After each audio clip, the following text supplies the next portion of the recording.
कम है कि ज्यादा है? उसने बोला महाराज जी ये तो हमसे ज्यादा है। उसने भी मोड़ के रख दिया। ऐसे करते करते सब बैठ गए। हमने कहा देखो, ईश्वर ने तुम्हें जितना दुख दिया है, आज जमाने में तुमसे ज्यादा दुखी लोग भी मौजूद हैं। आप ये ना समझो कि सिर्फ आप दुखी हैं, ना मेरी माँ, आपसे भी बड़े बड़े दुखिया लोग हैं। अच्छा ये बताओ मैया, सच्ची बताना, जितना दुख आपके जीवन में है, क्या इतना दुख औरों के जीवन में नहीं है? आपसे ज्यादा दुखी लोग मिल जाएंगे बाजार में, हाँ या ना? बोलो हाँ या ना? आपसे ज्यादा दुखी लोग मिल जाएंगे ना? हाँ। आपका दुख तो कुछ भी नहीं है, लोगों का तो बहुत दुख है।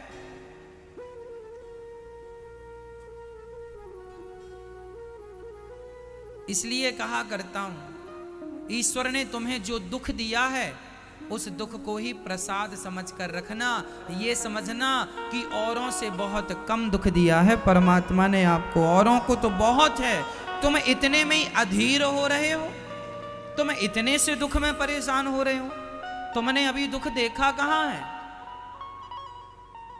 दुख क्या होता है तुम जानते ही नहीं हो। तुम्हें तो जरा घर का काम ज्यादा पड़ जाए तो उसे दुख मान लेते हो। तुम्हें तो सास दो गालियां दे दे तुम उसे दुख मान लेते हो। ये दुख नहीं है। दुख तो माता सीता के जीवन में था। जंगल में अकेली बिना चप्पल के रहती थी। जंगल से लकड़ियां काट कर अपने बच्चों को जंगल में लव कुश को पाल पोस कर बड़ा किया। ना तो पति का सहयोग था, ना देवर का सहयोग था, ना बाप का सहयोग था, ना माँ से अपना दुखड़ा रो फोन भी तो नहीं था उस जमाने में कि माँ से अपना दुख ही रो ले। आजकल की बेटी तो अपना दुख माँ से रो लेती है, पर माता सीता के जीवन में तो दुख किसके सामने रोएं, वह कंधा भी नहीं था कि किसी के सामने अपना दुख रो सकें। उनका दुख कितना था। दुख तो माता कुंती के जीवन में था। उन दुखों के सामने तुम्हारा दुख क्या है? कुछ भी नहीं है। फिर भी तुम कहती हो हम बड़े दुखी हैं, हम बड़े दुखी हैं। मैया जी, दुख में भी सुख को ढूंढा करो। यदि तुम इस दुख में भी सुख को ढूंढोगी ना, तो तुम्हें इस दुख में भी सुख मिल जाएगा और उस खुशी से प्रसन्न रहा करो। ईश्वर ने हमारे को बहुत दिया है। हम इतने दुखी नहीं हैं जितना हम अपने आप को मान रहे हैं। गरीबी क्या होती है शायद आपने तो देखी भी नहीं होगी। दुख क्या होता है शायद आपने नहीं देखा होगा। इसलिए कहता हूं कि शिकायत भरा जीवन ना हो कि विधाता तुमने ये नहीं दिया, ये नहीं दिया। अरे जीवन ऐसा ना हो कि तुमने ये नहीं दिया, बात बात में धन्यवाद हो विधाता। क्या मैं इसके लायक था जो तुमने दिया है? क्या मैं इसके योग्य था जो तुमने दिया है? बहुत तो दिया है, फिर भी कोई रोने बैठे तो इसका क्या उपाय है, क्या इलाज है? इसलिए ये ख्याल त्याग दो कि मेरे पास ये नहीं है, मैं गरीब हूं, मैं दुखी हूं। ना जी, ना तुम गरीब हो, ना तुम दुखी हो। गरीब वह होता है जिसके पास करोड़ों होने पर भी असंतुष्ट है, और जिसके पास घास की झोपड़ी होने पर भी वो खुश है। वो घास की झोपड़ी में भी हंस रहा है, मुस्कुरा रहा है, तो वो करोड़पति से ज्यादा है, सुखी है, क्योंकि वो हंस रहा, उसके होंठों पर मुस्कान है। वो करोड़पति आदमी ना मुस्कुराए तो काहे का सुखी? इसलिए होंठों पे मुस्कान रखा करो, प्रसन्न रहा करो। ईश्वर बहुत कुछ दे रहे हैं। पीने को पानी, चलो आप तो खाने पीने की बात करती हो मैया। एक सज्जन हमसे मिलने आए, उन्हें यहाँ गले का कैंसर हो गया था। मैया कर लो पंचायत। हा? नहीं नहीं, लगा लो फोन और होगी पंचायत। अच्छा अभी चल रही है, महाराज जी आप रुको, हम थोड़ा पंचायत कर लें, है ना। एक सज्जन हमारे पास आए, उनके गले में न मैया यहाँ कैंसर का कुछ प्रॉब्लम थी, तंबाकू खाने से शायद उनको तंबाकू से कैंसर हो गया था। तो उनको हमने देखा, आपको पता है वो पानी मुंह से नहीं पीते थे। सोचो, उनको पानी के लिए ना वो यहाँ पे जो अपन लगाते ना बोतल चढ़ती है, उस प्रोसेस से पानी उनके अंदर जाता था, ग्लूकोज की बोतल चढ़ती थी। डॉक्टर ने कह दिया था कि आप बहुत कम दिनों के लिए बचे हैं। तो वो आखिरी बार मिलने आए थे कि अब इसके बाद पता नहीं कब आएंगे। उनके पास मैया मुंह नहीं था पानी पीने के लिए। तंबाकू खूब खाई थी, गुटखा खूब खाया था, मना करते हैं लोग, मानते नहीं हैं। कैंसर हो गया, सब कुछ निकाल के डॉक्टरों ने फेंक दिया और कह दिया कि अब पानी की जो नली होती है वो भी निकालनी पड़ी। अब आप पानी यहां से नहीं पी सकते, अलग सिस्टम पानी का। एक सज्जन को यहां पे पाइप डाला हुआ था, सांस यहां से नहीं जाती थी, यहां से जाती थी, ऑक्सीजन यहां से जाती थी। देखे आपने ऐसे प्रकार के मरीज, हमने देखे हैं। अर्थ क्या निकला? तुम कहते हो हम गरीब हैं, तुम कहते हो हमारे पास खाने को रोटी नहीं है। अरे तुमसे गरीब तो ये हैं जिनके पास रोटियां तो हैं पर खाने को मुंह ही नहीं है। क्या उनसे भी तुम गरीब हो?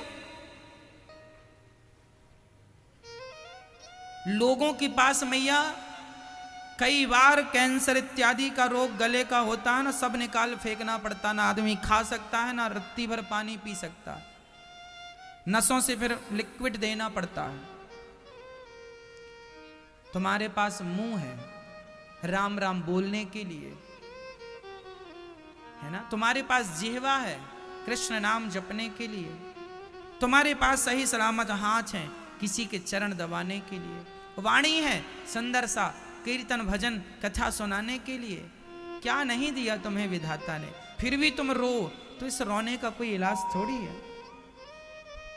इसलिए सारा दुख मिटा दो, तुम्हारे पास बहुत कुछ है, ये सोचा करो।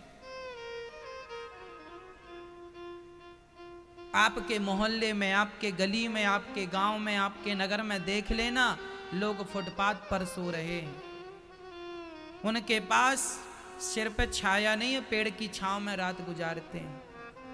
ओढ़ने को आपकी तरह रजाई और कंबल नहीं है उनके पास, खाने को तुम्हारी तरह 56 भोग नहीं है उनके पास। तुम तो रबड़ी खा लेते हो कभी कभी। भारत में आज भी हजारों लोग ऐसे मिलेंगे जिन्होंने जीवन में कभी रबड़ी नहीं खाई।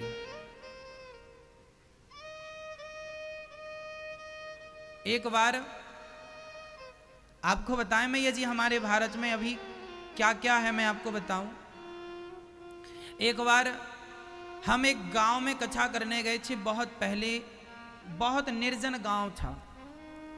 उस गांव में हमने अपने एक मित्र को कहा, जाओ दुकान में जरा ठाकुर जी को भोग लगानी है, मिश्री और बादाम लेके आओ। भगवान जी के लिए जरा सी ले आना, मुट्ठी दो मुट्ठी, 100 ग्राम ले आना जाओ। वहां किराने की दुकान में जब गए तो मिश्री और बादाम मांगी गई, तो मिश्री तो मिल गई पर बादाम के नाम पर उन्होंने मूंगफली दे दी। और मूंगफली लाए तो हमने कहा ये क्या है? बोले ये बादाम यहाँ की बादाम है। उस गांव के लोगों से हमने पूछा, भाई जी जरा हमको लगा देखें तो इन्हें पता है कि नहीं। हमने कहा भाई आप जानते हैं ये क्या है? मूंगफली को हाथ में रख के उन्होंने कहा ये बादाम है।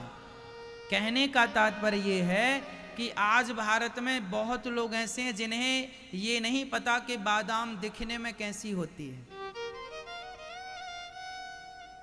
इतनी महंगी होने के कारण लोग उसे खाने की तो दूर रही मैया, आज लोगों ने उसका दर्शन भी नहीं किया। कई लोग मूंगफली को बादाम कहते हैं, हाँ या ना? इसका अर्थ यह हुआ कि तुम सुखी हो के नहीं, बताओ, अब बताओ कि आप सुखी हैं कि नहीं? ईश्वर ने आपको दिया है कि नहीं? वह लोग मूंगफली बादाम की तरह खूब खाते हैं, खूब खुश रहते हैं, वो दुखी नहीं है, प्रसन्न है वो। हम तो केवल ये निवेदन करना चाहते हैं कि विधाता ने तुम्हें जितना दिया है उसमें प्रसन्न रहा करो। लोगों को अभी नहीं पता कि संसार में क्या क्या खाने की चीजें, लोगों को नहीं पता कि बादाम क्या है, काजू क्या है, किशमिश क्या है, अखरोट क्या है, नाम भी नहीं पता।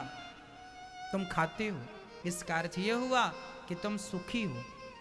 फिर भी रोए कोई तो विधाता भी हंसता होगा, पागल इतना दिया फिर भी रोए पड़ा, रोए पड़ा। फिर जैसे माँ रोते हुए बच्चे को गाल में थप्पड़ जमाती है ना, ऐसे ही भगवान कहते होंगे इतना देने के बाद रो रहा, तो भगवान फिर और 2-4 जमाते, रोता ले, रो, रो तो रही है और रो।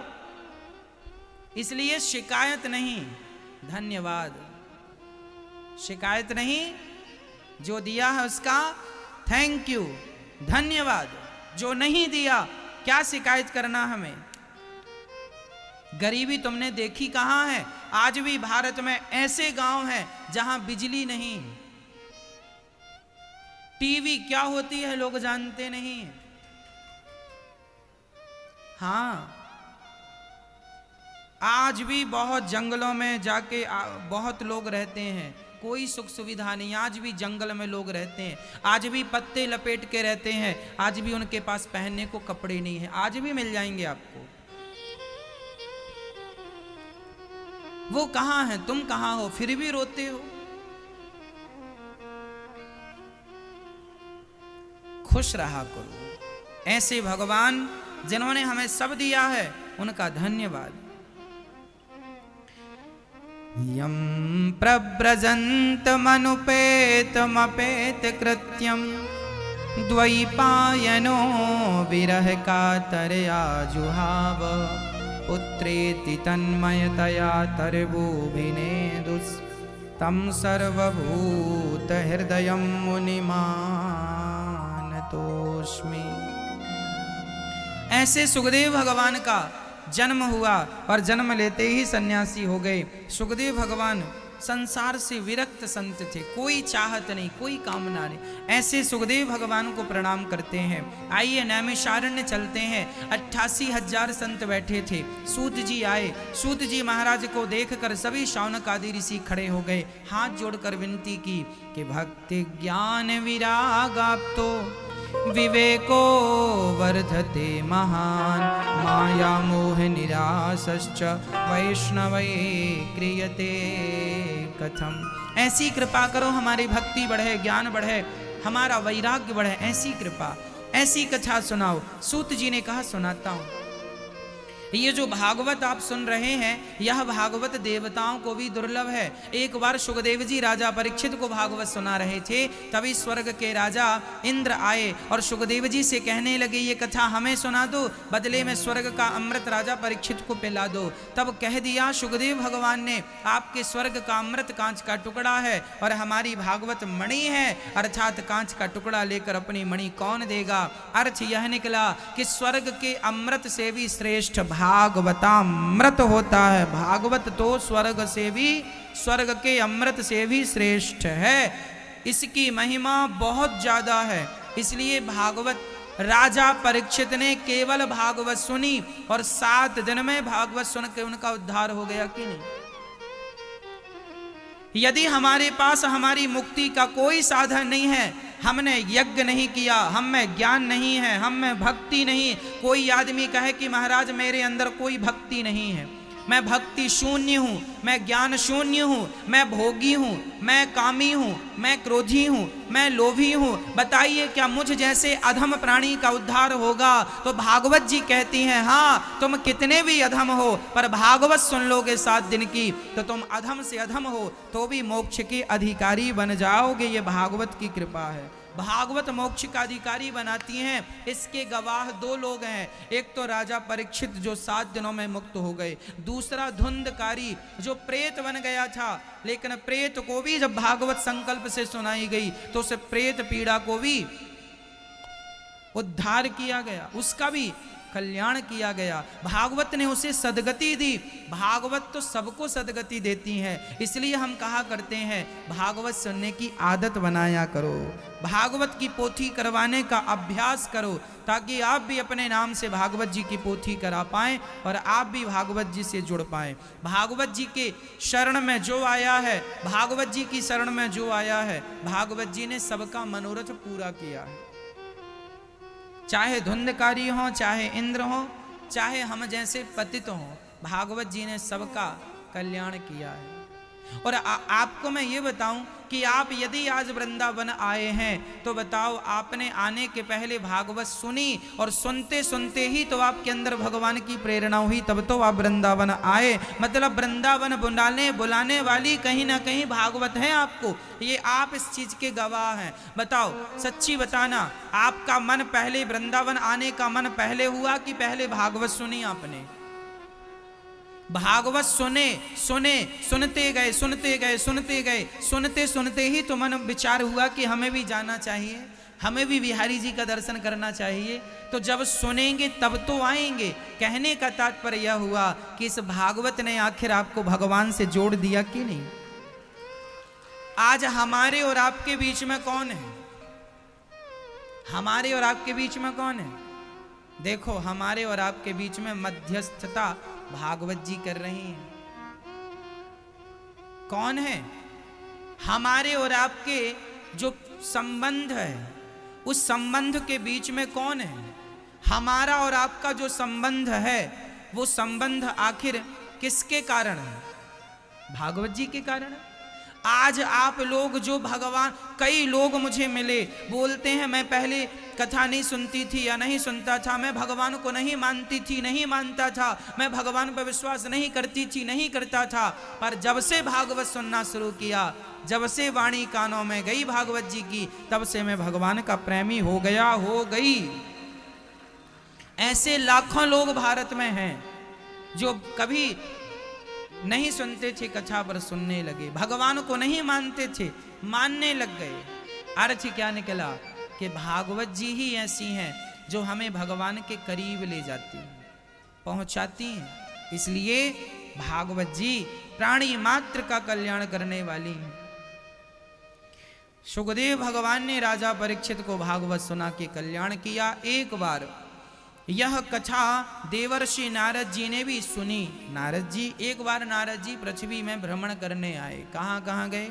अहम तु पृथ्वीं यातो ज्ञात्वा सर्वोत्तमामिति पुष्करं च प्रयागं च काशीं गोदावरीं तथा। नारद जी कहाँ कहाँ गए? पुष्कर, प्रयाग, काशी, गोदावरी, हरे क्षेत्र, कुरुक्षेत्र, रंगनाथ, सारे तीर्थों में गए, पर उन्हें कहीं शांति नहीं मिली। तब नारद जी वृंदावन आए और यहां देखे। अच्छा, नारद जी गृहस्थों के घर गए शांति के लिए, पर शांति तो कहीं नहीं थी। आज शांति कहाँ है? गृहस्थों के घर में शांति है? मैया, ओ मैया, आपके घर में शांति है? भगवान करें आपके घर में खूब शांति हो, खूब आनंद हो। लेकिन आज लोगों की थोड़ी सी कमी के कारण, थोड़ी सी लापरवाही के कारण, थोड़ी सी नासमझी के कारण आज घरों में शांति नहीं है। शांति ना होने का सबसे बड़ा कारण क्या है? तरुणी प्रभुता गेहे श्याल को बुद्धिदायक। आज घर में नई नई बहुओं की चलती है। आज के लोग बड़े बुजुर्गों का सम्मान नहीं करते। आज शांति ना होने का सबसे बड़ा रीजन क्या है? कारण क्या है? आजकल का युवा, आजकल के बच्चे अपने माता पिता, बहू, अपने सास ससुर का सम्मान नहीं करते। जो करते हैं हम उन्हें प्रणाम कर रहे हैं, पर जो नहीं करते उनके बारे में हम कह रहे हैं। ऐसा नहीं है कि सब ही नहीं कर रहे हैं, बहुत लोग करते हैं, पर कुछ लोग ऐसे हैं जो नहीं करते। यदि सारे लोग अपने बुजुर्ग माता पिता, एक मैया बड़ों का सम्मान करना चाहिए और बड़ी श्रद्धा से सेवा करनी चाहिए। सेवा पर बच्चे बहुत लापरवाह हो गए, अपने माँ बाप को दुत्कार देते हैं। हमारे पास गौरी गोपाल वृद्धाश्रम में 200 वृद्ध माएँ हैं। एक माँ आई अभी कल नहीं आज ही सुबह, वो बता रही थी कि बेटा हमारा एक ही बेटा है और उसने बहुत मारा है। उन्होंने अपने हाथ की चोट भी बताई कि देखो यहाँ मारा बेटे ने, और मार के घर से निकाल दिया। ऐसी वृद्ध माँ यहाँ गौरी गोपाल वृद्धाश्रम में रहती हैं और ये दास अनिरुद्ध सेवा करता है ना माँ की। जो बच्चे अपने माँ बाप को घर से निकाल देते, अपनी वृद्ध माँ को, उन माँओं की सेवा। यदि आप सब अपने अपनी माँ की सेवा करते तो फिर वृद्धाश्रम बनाने की जरूरत ही क्या थी।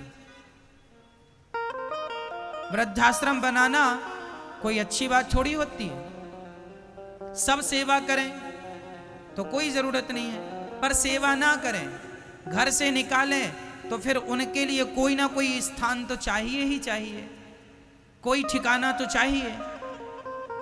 यहाँ 200 माताएं रहती हैं और 200 बच्चे ऐसे हैं भक्तों जो अपनी 200 माँओं को ले जा चुके हैं। कथाओं से उनका हृदय बदल चुका है।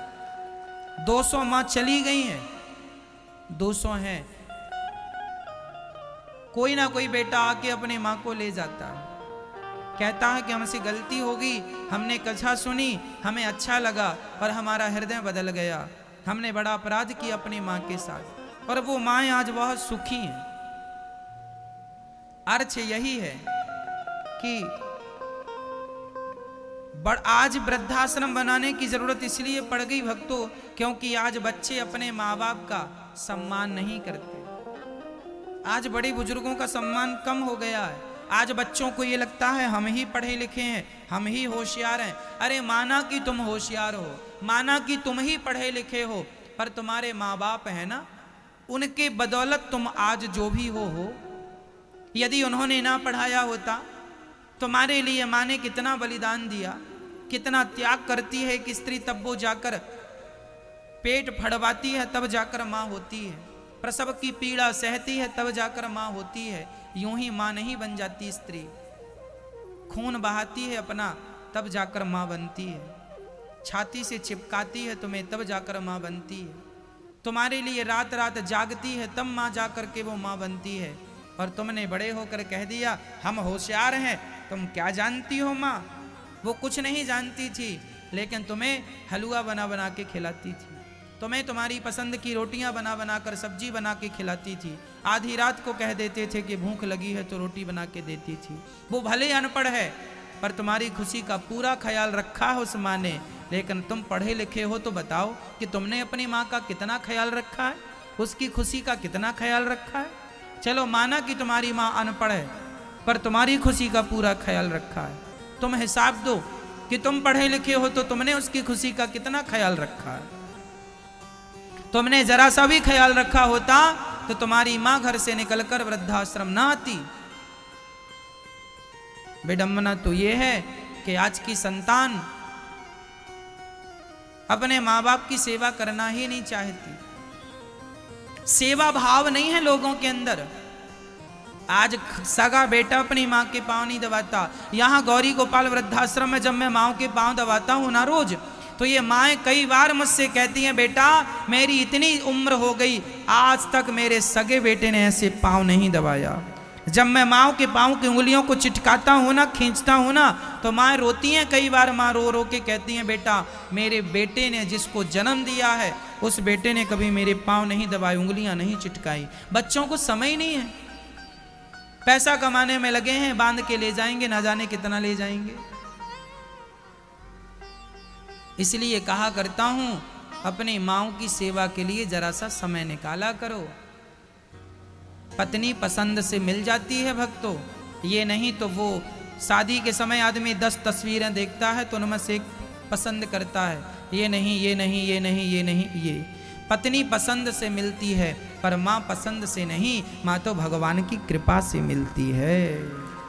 इसलिए कृपा से मिली हुई माँ को पसंद की वस्तु के लिए, पसंद की चीज के लिए छोड़ा नहीं जाता।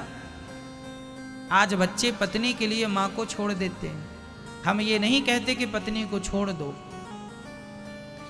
यहां पर एक माँ हमसे बताई, आपको भी टीवी पर उन्होंने इंटरव्यू के द्वारा बताया था कि एक बहू ने अपनी सास से कह दिया तुम्हारी शक्ल हमें पसंद नहीं है, तो बेटे ने माँ से कह दिया माँ वो कह रही है कि तुम पसंद नहीं हो, तुम एक काम करो तुम चली जाओ। बेटे ने अपनी माँ को घर से इसलिए निकाल दिया क्योंकि बहू को अपनी सास की शक्ल पसंद नहीं थी। जरा सांवली थी, जरा काली थी, वो बहू जरा गोरी थी, सुंदर थी, पढ़ी लिखी थी। हाँ, वो पढ़ी लिखी थी और माँ बिल्कुल काली। तो उसे लगा कि ये तो हमारे मैच की नहीं है, तो पति से कहा कि या हमें रखो या माँ को रखो। तो बेटा भी बोला माँ चली जाओ। अब देखो ये पढ़े लिखे लोग हैं, ये पढ़े लिखे लोगों का ये डिसीजन है। अब देखो आजकल की पढ़ाई कितनी एडवांस हो गई है कि आजकल माँ भी उसी माँ को रखा जाता है जो माँ देखने दिखाने में भी सुंदर हो। अब लो बेटे की ये भी, बहू की ये स्थितियाँ कि अच्छी होनी चाहिए सास, गोरी होनी चाहिए, सुंदर होनी चाहिए, काली सास नहीं चलेगी। अब ये नखरे बहुओं के और बेटों के, अब ये पढ़े लिखे बच्चे हैं, भगवान जाने ये क्या पढ़ के आए।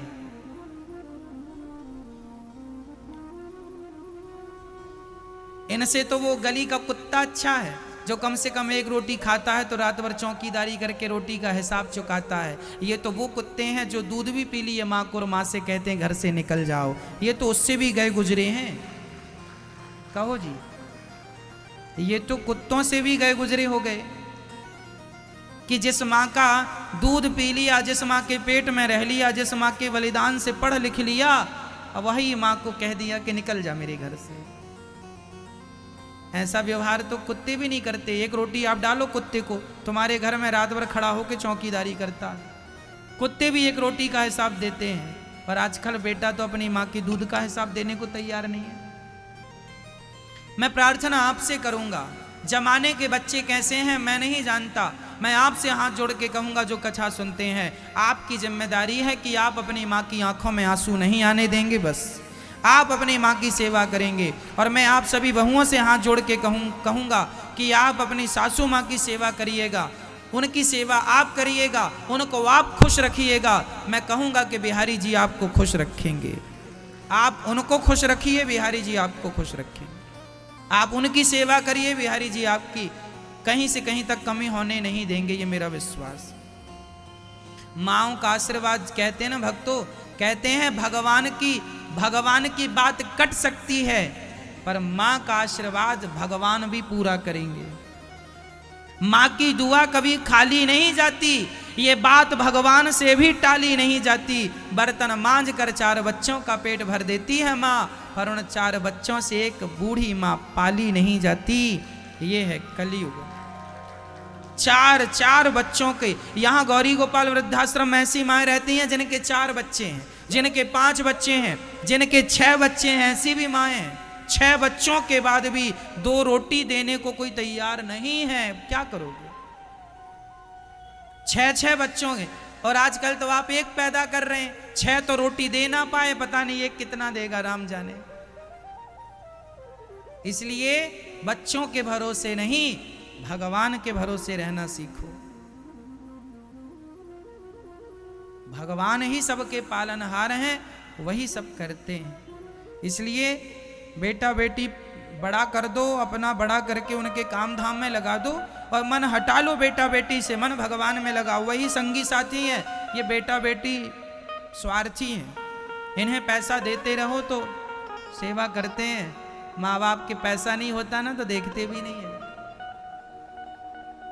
जमाना स्वार्थी है, स्वार्थ लाग करें सब प्रीति, सुर नर मुनि जन की यह रीति। आजकल का तो बेटा भी स्वार्थी हो गया है, उसी माँ की सेवा करता है जिसके पास माँ के पास कुछ होता है, उसी बाप की सेवा करता है जिसके पास कुछ नहीं होए तो जाओ चूल्हे में। फिर इसलिए भगवान से नाता जोड़ लो, वही तुम्हारे संगी साथी हैं। मैं बार बार आपको समझा रहा हूं, फिर भी ना समझो तो फिर दोष ना देना। कहीं शांति नहीं मिली नारद जी को। तब नारद जी वृंदावन आए और वृंदावन आकर देखा एक स्त्री उदास थी, एक बुढ़ा इस तरफ, एक बुढ़ा इस तरफ। कौन हो देवी? उन्होंने परिचय दिया, अहम भक्ति रीति ख्याता एमऊ में तनयऊ मतऊ ज्ञान वैराग्य नामानऊ काल योगे नजर जरऊ। महाराज मेरा नाम भक्ति है, ये मेरा बेटा ज्ञान, ये मेरा बेटा वैराग्य, ज्ञान वैराग्य है। जब से कलयुग आया है कोई पूछता नहीं ज्ञान वैराग्य को, बुढ़े हो गए हैं। नारद जी ने गीता सुनाई, वेद वेदांत सुनाया, सब सुनाया, पर ज्ञान वैराग्य की मूर्छा नहीं दूर हुई। तब कहीं जाकर के सत्कर्म करने की आज्ञा भगवान ने दी। नारद जी सत्कर्म की खोज में निकले। सनकादियों ने बताया कि भागवत श्रवण कर लेना ही इस धरती का सबसे बड़ा सत्कर्म है, इसलिए भागवत सुन लो। आप लोग अच्छे हैं कि कम से कम समय निकाल के भागवत जी में बैठते हैं। आप अच्छे हैं कि घर में रहकर भी टीवी के माध्यम से भागवत से जुड़े रहते हैं। आप अच्छे हैं कि मोबाइल में आप यूट्यूब पर कथा ही सुनते हैं। तो आप अपने मोबाइल पर यूट्यूब पर अनिरुद्धाचार्य जी डालिए और अपने मोबाइल पर भी ये कथा आप सुन सकते हैं। अनिरुद्धाचार्य जी डालेंगे तो यूट्यूब पर ऐसे चैनल खुल के आएगा, आप सब्सक्राइब कर लीजिए और शेयर कीजिएगा। तो प्रिय भक्तों, टीवी पर, मोबाइल पर और प्रत्यक्ष से आप कथा से जुड़े हैं, ये बड़ी कृपा है। आज सच्ची बताएं भक्तों, आज भगवान से वही जुड़ा है जिन पर भगवान की विशेष कृपा है। आप भगवान से जुड़े हैं मतलब ईश्वर की कृपा है, और नहीं जुड़े मतलब ईश्वर की कृपा आप पर नहीं है। भगवान उन्हीं को कहते हैं, बिहारी जी की महफिल को बिहारी जी सजाते हैं, और कथा सुनने वही आते हैं जिन्हें बिहारी जी बुलाते हैं। जो बुलावा आएगा उनका तो हम और आप आएंगे, नहीं तो ना। चार आसन लगाई भागवत जी की महिमा। सदा सेव्या सदा सेव्या श्रीमद्भागवती कथा यस्याः श्रवण मात्रेण हरिश्चित्तं समाश्रये। अच्छा मैया बताओ, भागवत कितनी बार सुननी चाहिए जीवन में? मैया बताओ कितनी बार? राम राम रटते रहो जब तक घट में प्राण, कभी तो दीन दयाल के भनक पड़ेगी कान। राम राम रटते रहो जब तक घट में प्राण। भगवान का नाम कब तक जपें? जब तक प्राण है, जब तक शरीर में प्राण है तब तक भगवान का नाम जपना चाहिए। प्राण निकलने के बाद फिर जमाना बोलेगा कि राम नाम सत्य है। अभी तुम बोल लो, तुम्हारा मुंह बंद होगा, जमानों का खुलेगा। उनका खुले जब खुले, तुम्हारा तो खुले। सीताराम सीताराम, राधे श्याम राधे श्याम, श्रीमन नारायण श्रीमन नारायण। श्रीमन नारायण का जाप किया करो, खूब आनंद से जपो। प्रिय भक्तों, भक्ति महारानी चाचा थैया करके प्रकट हो गई और झूम झूम के नाच नाच के कहने लगी, महाराज मेरा सारा दुख कथा से दूर हो गया, अब मुझे रहने की जगह बताओ।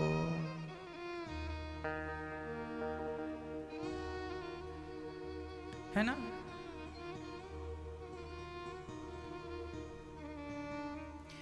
आते जाते मुझे कोई स्थान दे दो।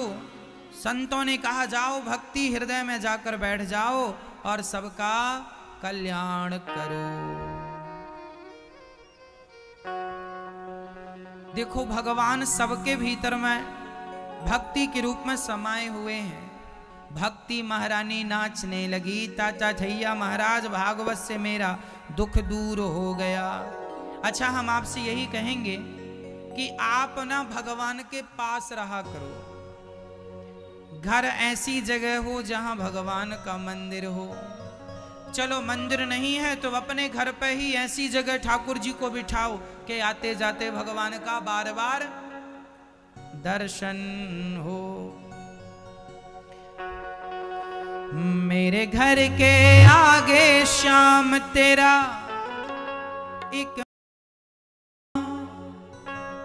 तो आना जाना होगा, फिर कान्हा हम दोनों का बस एक ठिकाना होगा। तेरी सेवा करने से मुक्ति भी मिल जाए। जब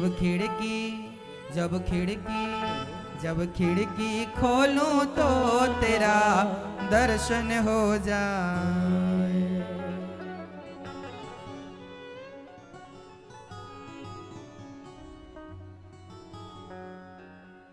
नारद जी ने सनकादियों से कहा, भक्ति महारानी के स्थापित होने पर महाराज क्या भागवत से कोई पापी तर सकता है? हाँ,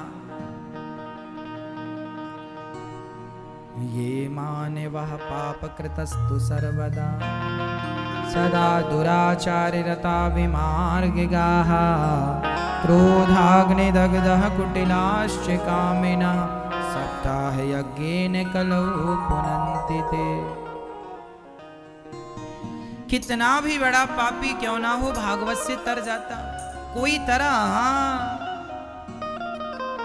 धुंधकारी नाम का एक पापी व्यक्ति, एक धुंधकारी नाम का एक व्यक्ति था। मैया धुंधकारी को जानती हो? मैया, ओ मैया, मैया, मैया को जरा याद दिलाना कि कथा में बैठी है मैया। हाँ मैया, राम राम। धुंधकारी को जानती है मैया आप लोग? क्यों, आपके पड़ोस में रहता है क्या? नहीं, आप ऐसे से हिला रहे हैं जैसे उनको बगल में ही रहता हो। अभी मिलके ही आ रहे हैं उससे। एक धुंधकारी नाम का व्यक्ति था। पिता का नाम था आत्मदेव। उत्तमपुर में ही रहते थे। अच्छा, ये धुंधकारी जब पैदा नहीं हुआ ना तो इसके पिता बहुत दुखी रहते थे कि बेटा नहीं हुआ, बेटा नहीं हुआ। बहुत मन्नतें मांगी, एक संत जी की कृपा से बेटा तो हुआ, पर धुंधली का स्वयं का बेटा नहीं था। उसने बहन का बेटा पैसों से खरीद लिया और संत जी ने जो फल दिया था वो गाय को खिलाया तो गाय को बच्चा हुआ। गाय के बच्चे का नाम रखा गौकर्ण और धुंधली ने बहन का बेटा खरीदा, नाम रखा धुंधकारी। दोनों बड़े हुए, पर दोनों जब बड़े हुए तो दोनों का स्वभाव व्यवहार अलग अलग था। गौकर्ण जी बड़े साधु आदमी थे और धुंधकारी एक नंबर का फ्रॉड दुष्ट आदमी था। धुंधकारी जुआ खेलता, शराब पीता, सारे गलत काम करता। एक दिन तो अपने पिता के पास लाठी लेके पहुंच गया, चलो पैसे निकाल लो। नहीं दिया पिता ने, तूने तो सब उड़ा दिया। नहीं दिया तो सारे गांव के बीच में इसने अपने पिता को खूब लाठियों से मार लगाई। धुंधकारी ने बहुत मारा, बहुत। देखो जरा, ये कलयुग के बेटे हैं, अपने बाप को मारते हैं, अपनी मां को मारते हैं। जो बेटे अपने माँ बाप पर हाथ उठाते हैं ना, लिख के रख लेना, कई जन्मों तक तुम्हारे हाथ नहीं होंगे। भगवान कहेंगे तुम्हें हाथ दिए थे, किसी की रक्षा के लिए दिए थे, किसी की सेवा के लिए दिए थे, पर इन हाथों को तुमने उन माँ बाप पर उठाया जो माँ बाप तुम्हारे पालनहार हैं। कई जन्मों तक तुम्हें हाथ नसीब नहीं होंगे, किसी ना किसी द्वारा कट जाएंगे, किसी ना किसी द्वारा हाथ चले जाएंगे। मैया जी, ये हाथ जानते हो किस लिए हैं? सेवा के लिए, परोपकार के लिए।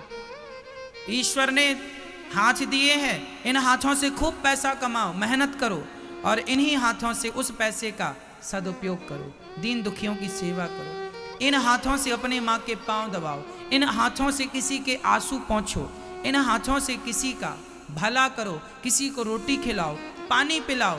पर ये हाथ किसी निर्दोष को मारने के लिए उठेंगे? ईश्वर की तरफ से न्याय यही है, हाथ काट लिए जाएंगे। बहुत लोगों के आज हाथ नहीं है। सवाल खड़ा हुआ, सबके हाथ हैं, इनके हाथ क्यों नहीं? कारण है, तुमने जरूर किसी जन्म में अपने हाथों का दुरुपयोग किया है, उसका दंड तुम्हें आज भोगना पड़ रहा। किसी को मत सताना मैया, परमात्मा का न्याय अलग है।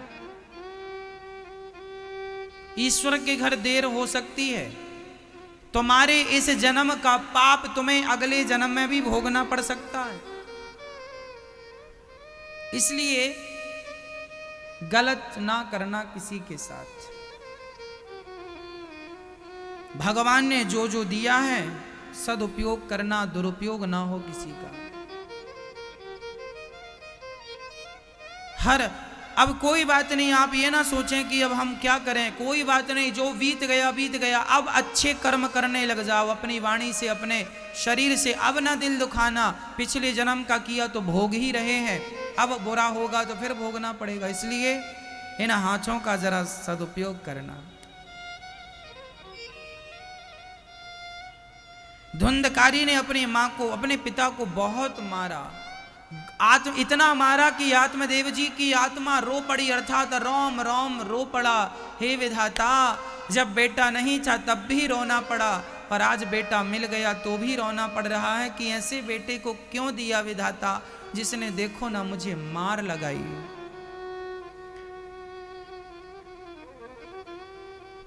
धुंधकारी मार कर चला गया।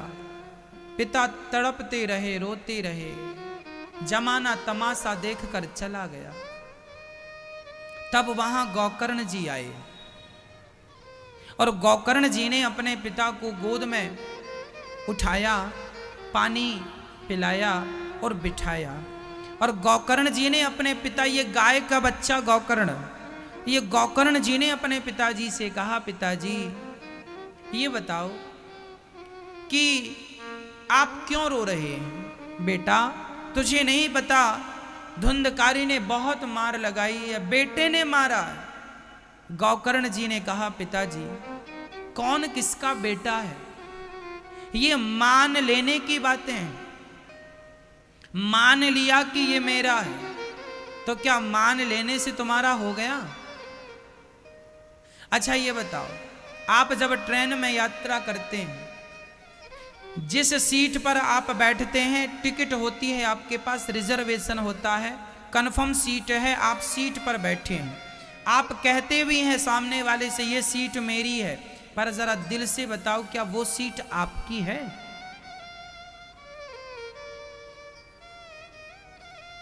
बैठे हो आप सीट पर, कहते हो कि ये मेरी है, पर भीतर से जरा हाथ रख के बता दो कि तुम्हारी है। तुम्हारे बाप दादे भी उस सीट पर बैठ चुके हैं और वो भी यही कहते कहते मर गए कि ये सीट मेरी है। सीट जहां की तहां है, वो सीट किसी की नहीं है।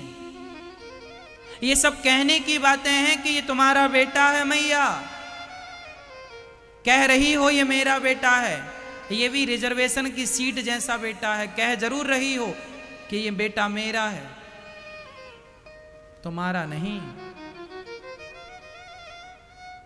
कह जरूर रहे हो कि ये पत्नी मेरी है, पति मेरा है, परिवार मेरा है, जमीन और जायदाद मेरी है। आज जिस खेत को आज अपना कहते हो, आपके पहले आपके पिता कहते थे ये मेरा है, उनके पहले उनके पिता कहते थे ये मेरा है। सब चले गए, खेत जहां की तहां, सब दावा ठोकते चले गए। किसका हुआ वो? किसी का नहीं। सच्चाई तो यह है कि वो जमीन जायदाद किसी की है ही नहीं। तुम जबरदस्ती कह रहे हो मेरा, जबरदस्ती का अधिकार, जमाना इसी को बोलते हैं। इसलिए हम आपसे कहते हैं तुम्हारा ना बेटा है, ना पत्नी है, ना पति है, ना परिवार है। ये सब यात्रीगण हैं, कुछ दिनों के लिए तुम्हारे साथ में है। ये सही है कि कुछ दिनों के लिए तुम्हारा परिवार तुम्हारे साथ में है, लेकिन ये याद रखना कि तुम आए भी अकेले थे और इस संसार से जाओगे भी अकेले। ये सब संगी साथी कुछ दिनों के लोग हैं। ये संगी साथी हमारे पास केवल कुछ दिनों के मेहमान हैं। आया है सो जाएगा, राजा रंक फकीर, एक सिंहासन चढ़ चला, एक बंधा जंजीर। कोई जंजीरों से बंद कर जाएगा, कोई सिंहासन पर चढ़ कर जाएगा। जाएंगे सब, कोई कैसे जाने का ढंग अलग अलग हो सकता है, जाना सबको है, ये सत्य है। अब बताओ कौन किसका है? गौकर्ण जी ने कहा, पिताजी आप कहते हो ये पत्नी मेरी, पुत्र मेरा, परिवार मेरा, कोई किसी का नहीं है।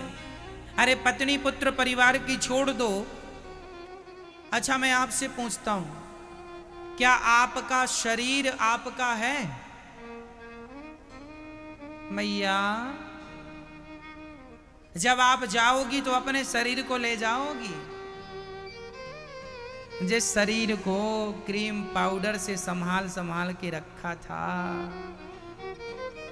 ये शरीर तुम्हारा है नहीं।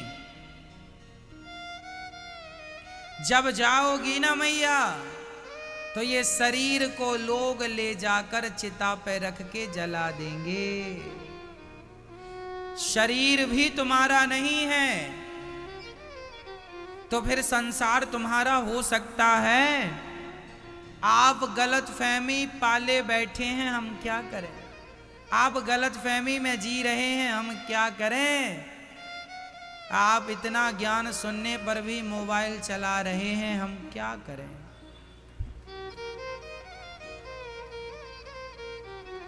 क्या करें?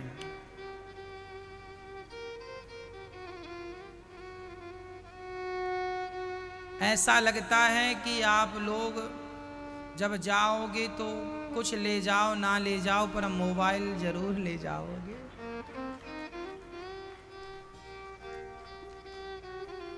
भैया वहां भी व्हाट्सएप चलाना पड़ेगा, फेसबुक देखना पड़ेगा।